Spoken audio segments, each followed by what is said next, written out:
many minutes for questions would you say, Kay? We're at 9 o'clock. 15, we have 20 minutes. We have 15 minutes for questions. Okay, great. Who has the first question? Yeah, please, Sam.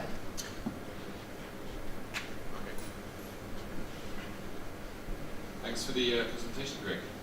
Very interesting. I was just wondering, would your course work for every person in every industry? If I think about what we cover now, it is every industry. If I look across the broad spectrum, it's everything. There doesn't seem to be any reason for any particular company to not need the training, as long as they've got probably more than one person. You know, there's an old saying in English, all your problems in life, walk on two legs and talk back. You know, so it's that sort of issue. Well, if you've got to, anything's got to deal with people, you're probably going to need the training. When I think about the people who do the course, they're often people who have got to a stage where they need cooperation. They might be actually elevated into a management position, or they may require project cooperation from their peers and they're not getting it. Or they may have actually moved up the organisation and now have quite a bit of responsibility, but not have the skill set to really make that work for them.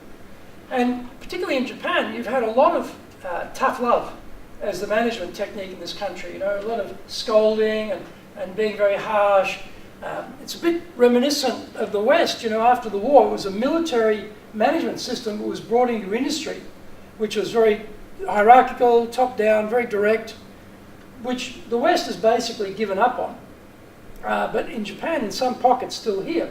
So there's always that issue that they get to a certain point and they realise, this isn't working. Or you might get the younger generation, their subordinates, and it's definitely not working because they're not copying it. I mean, you never heard of Dai-ni Shinsotsu until about 5-6 years ago.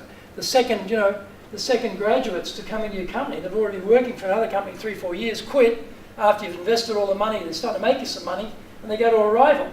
And that's because they don't like their manager, and their manager is often somebody much older who's not very skillful in those soft skills. So it does have an impact. So the answer to your question basically is, no, we don't see that. We don't see that at all.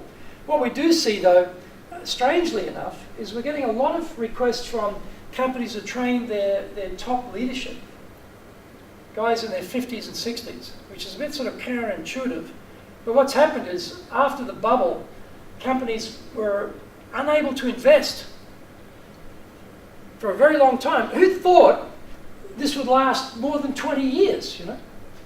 Who would have imagined in 1990 that we'd be here in 2012 saying, hey, we're still going with this?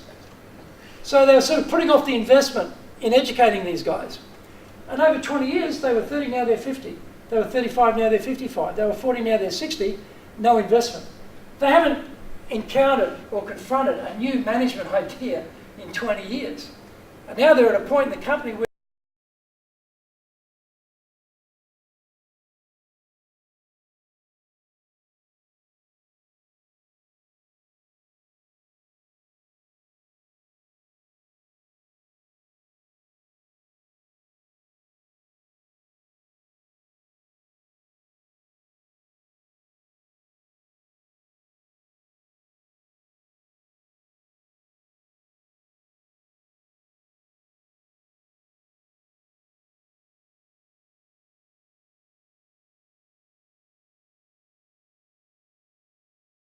are cutting people by tens of thousands. And those who I've talked to who were on the receiving end of that say that they get absolutely no second life coaching or support. It's just, goodbye, maybe a few months salary.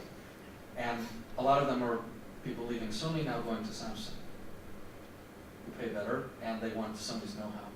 And to me, this is such a shame, because I think that if the company would invest, as you're saying, a little bit more in their communication skills, or even just giving them a second chance, say sponsoring your course or give them a nice, launch onto their next career, I think they would have a lot more loyalty. And I'm just wondering is that another market that you're approaching, the people who are being restructured or the companies that are letting go of people?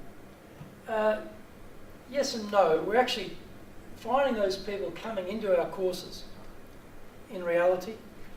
We're not getting a type of company-directed people to us yet, to be honest. But what we do find, though, is that the people who come realise they've got to have a career change, start a new life. They want to re-establish themselves and build their confidence and build their skill sets with people to go to the next level.